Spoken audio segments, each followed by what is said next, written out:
রাধে রাধে বন্ধুরা, welcome back to my channel happy family ব্লগে তোমাদের সবাইকে স্বাগত।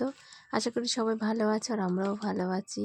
তো দেখো, একটি নতুন ভিডিও নিয়ে চলে এসেছি তোমাদের সামনে, আর ভিডিওটা অবশ্যই তোমরা শেষ পর্যন্ত দেখো, আশা করি তোমাদের ভালো লাগবে। তো দেখো, আমাদের বাড়িতে অতিথি এসছে আর সকাল থেকে কিছুই জানায়নি যে আসবে। তো যাই হোক, হঠাৎ করেই ফোন এলো সন্ধ্যের দিকে যে আমরা আসছি, আর যেহেতু বেশি দূরেও নয় এখান থেকে, মানে চুঁচুড়া আর মানকুণ্ডুর ডিস্টেন্সটা খুব একটা নয়। তো তারপরে চলে এলো। আর এই প্রথমবার আমার শ্বশুর শাশুড়ি আমাদের বাড়িতে এসছে, মানে ভাড়া বাড়িতে। তো এইটাই আমার বাড়ি আমি মনে করি, কারণ আমি যেখানে থাকবো সেটাই আমার কাছে মন্দির।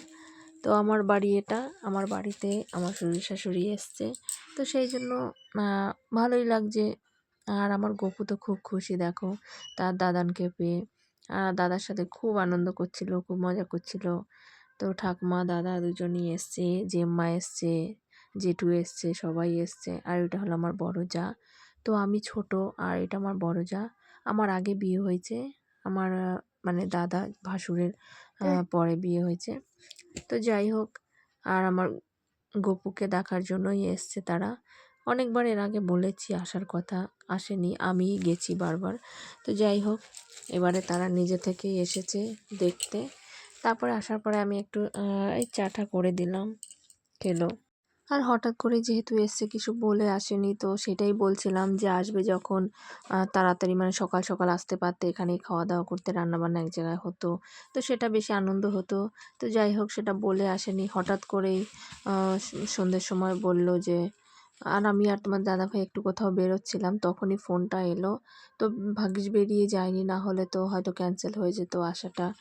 বা দেখো, তারা এতদিন পরে আসতে এসেছে, সেই জন্য আমরা বললাম ঠিক আছে এসো। তারপরে এসছে, আর দেখো সেই মুহূর্তে হঠাৎ করে কী বা করবো আমি। তো যাই হোক, আসার পরে চা দিলাম, তারপরে চাউমিন করে দিয়েছিলাম। তো সবাই খায়নি, বলল যে আমরা খাওয়া দাওয়া করে এসেছি, আর যেহেতু সন্ধ্যের সময় এসছে তো আর এখন আর খাবো না। তারপরে প্যাক করে দিয়ে দিয়েছিলাম বাড়িতে। যাই হোক, তারা বাড়িতে গিয়ে খেয়ে নেবে। আর সবাই এসছে যেহেতু, সবাই আনন্দ করছে, ফুর্তি করছে। এর আগে তো আমি গপুকে নিয়ে গেছি তোমার দাদা ভাই, সেই ভিডিও তোমরা দেখেছো। আর এই প্রথমবার আমার শ্বশুর শাশুড়ি এসছে।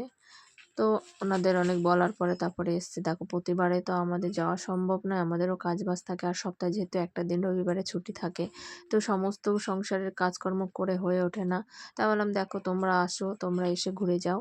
তো সেই জন্য এলো। আর আমার গপু প্রচণ্ড খুশি।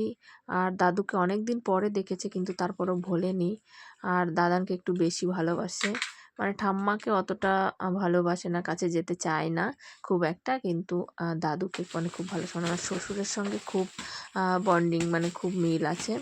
তো যাই হোক, তোমার দাদাভাই এখানে বসে আছে দেখো, আর আমি ওইদিকে রান্নাবান্না করছিলাম। তখন আমি ভিডিওটা, মানে আমি বসিয়ে রেখে ক্যামেরাটা অন করে রেখেছিলাম, কারণ আমার তো ক্যামেরা ধরে বসে থাকাটা সম্ভব নয়। তো যাই হোক, আর এইদিকে দেখো আমার শাশুড়ি মা নিচে বসে আছে, তার কারণ হলো ওনার পায়ের সমস্যা। উনি খাটে বসতে পারে, কিন্তু যেহেতু আমার খাটটা নিচু করে রেখেছি আমার গপুর জন্য, কারণ আমার গপু বারবার ওঠা নামা করে। তো যেহেতু মানে উপরে যাওয়ার ভয় আছে, সেই জন্য। তো সেই জন্য মায়ের অসুবিধে হচ্ছিল, সেই জন্য মা নিচে বসে আছে, কারণ পায়ের সমস্যা, তো সেই কারণে। তো যাই হোক, আর বাবার সাথে তো খুব খেলা করছিল, কিন্তু সমস্তটাই ভালোই যাচ্ছিল। তারপরে দেখো, আমিও একটু এলাম সামনে, আমাকে ডাকছিল, সেই জন্য তো এসে আমি এই যে ক্যামেরাটা একটু ধরলাম, মানে সবাই একসাথে যাতে ভিডিও, মানে ক্যামেরাটা যাতে ওঠি, সেই জন্য এসে ক্যামেরা করছিলাম। আর সে তো তার খেলনাগুলো দেখাচ্ছিল তার দাদাকে, আমার কি কি খেলনা আছে সেইগুলো। দেখো, ডাকছে আমাকে। তো যাই হোক, খুব খেলছে, কিন্তু বুঝতে পারিনি, দেখো এতটা আনন্দ আর এত খুশি ছিল আমার গপু, কিন্তু হঠাৎ করে এত বড় একটা বিপদ হবে না কেউই বুঝতে পারেনি। তো যাই হোক, যে মাও আমার বাবুকে ভালোবাসে। আর যেহেতু মানে প্রথম তো, আমার মানে আমার ভাসুরের বিয়েতে আমরা যেতে পারিনি, তার কারণ হলো আমার বাবু তখন পেটে ছিল যখন বিয়ে ঠিক হয়, তো সেই কারণে আমার যাওয়াও হয়নি বিয়ের, না হলে বিয়ের ভিডিও তো তোমরা দেখতে পারতে। তো যাই হোক, যাইনি, সেই জন্য নেই। তো ভাবলাম সবাই মিলে আসো, এক জায়গায় বসে খাওয়া দাওয়া হবে। তো বললাম ঠিক আছে, একদিন, এই দিন যখন হয়নি অন্য একদিন আসবে, এসে ঘুরে যাবে। আর সকাল সকাল আসবে, সারাদিন এখানে থাকবে, খেলাধুলো করবে আমার গপুর সঙ্গে, তারপরে তোমরা যাবে বাড়িতে। তা বললো ঠিক আছে, দেখি আবার একদিন অন্য একদিন আসবো। আর হঠাৎ করে একটা বিপদ হয়ে গেল। তার কারণ হলো আমার গপু এই খেলতে খেলতে না এত জোরে মানে এই দিক থেকে ছুটে ওই দিকে গেল, আর গিয়ে না দরজার সঙ্গে এমন জোরে একটা আঘাত পেল ও মুখে, পুরো ঠোঁট কেটে গেছে, নাকের নিচটায় কেটে গেছিলো, থুতনি কেটে গেছিলো, মানে অনেক বড় একটা ব্যথা পেয়েছে ও। যেহেতু ছোট মানুষ, সবে দাঁত উঠছে, মানে ওর তো কচি দাঁত, আর দাঁতে পুরো লেগে গেলে যেন কত ব্যথা। ও খুব কান্না করছিল, খুব খারাপ লাগছিল। আর তার দাদারও খুব খারাপ লাগছিল, কারণ কি দেখো এত সুন্দর খেলা করছে, ই করছে, তারপরে হঠাৎ করে একটা মানে এরকম ঘটে যাওয়া। আর ও তো মানে খুব কান্না করছিল, আর খারাপও লাগছিল। যাই হোক, এত আনন্দের ভিতর একটা মানে বিপদ হয়ে গেল। তারপর আমার গপুর পুরো মুখটা পুরো কালো হয়ে গেল, কারণ ওর আর ভালো লাগছে না, ও তো আঘাত পেয়েছে, এবার ওর ব্যথা লাগছে। আর কোথাও ব্যথা পেলে না যেন কীরকম করে দেখায়, এখানে ব্যথা, এখানে ব্যথা, মানে জিজ্ঞাসা করলেই হয় যে তোমার ব্যথা কোথায়, অমনি দেখায় এখানে ব্যথা। তো সেটাই খারাপ লাগছিল আমার। তো যাই হোক, সবাই মিলে আনন্দ করছে। আর আমার গপু তো খেলাধুলো আর হাসি খুশি পেলে ওর কিচ্ছু লাগে না, আর ঘুরতে খুবই ভালোবাসে। তো বাবা একটু ওকে গাড়ি করে, আমার গপুর একটা গাড়ি আছে, সেটা করে উঠোন দিয়ে ঘুরছিল অনেকক্ষণ। কারণ ব্যথাটা তো খুব জোর পেয়েছে, সেই জন্য ওর ব্যথা ভোলানোর জন্য একটু উঠোন দিয়ে ঘুরছিল গাড়ি করে, একটু গান বাজাচ্ছিল সেটাই। তারপরে মানে যাতে ও ভুলে থাকে, কিন্তু মানে কষ্টটা তো আর যাচ্ছে না, অনেকটাই ব্যথাটা পেয়েছে। তা আমারও খারাপ লাগছে, দেখো কী করবার, ছোট মানুষ আঘাত পেয়েছে তো খুব জোরই তো লাগে, আসতে তো আর লাগে না। আরও তো বলে বোঝাতে পারে না কতটা ব্যথা, আমরা বড়রা বুঝতে পারি বা বলতে পারি, কিন্তু ও আর কি করবে বলো।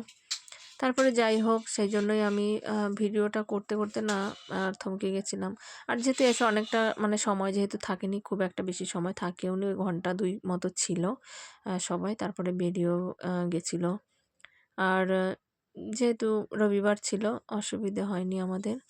আর আমার শ্বশুর তো এখন মানে যখন তখন আসতে পারে, তো সেটাই বলছিলাম যে চলে আসবে। তো এই যে সেই সময়টা যখন আঘাতটা পায় তখনের এই ইটুকু আমি কাটিনি ক্লিপটা। তো তারপর সবাই মিলে হাসানোর জন্য চেষ্টা করছিলাম আমার গপুকে। আমার ভাসুর দেখো, দাদাভাই, তো হাসানোর চেষ্টা করছে, সেই জন্য তারপরে গপু আবার ভুলছে, মানে আবার কান্না করছে, যখন মনে পড়ছে ব্যথাটার কথা তখন আবার কান্না করছে, আবার বাবার কাছে আসছে ছুটে, আবার আমার কাছে আসছে ছুটে, এই করছিল। তারপর আবার দাদার কাছে যাচ্ছে।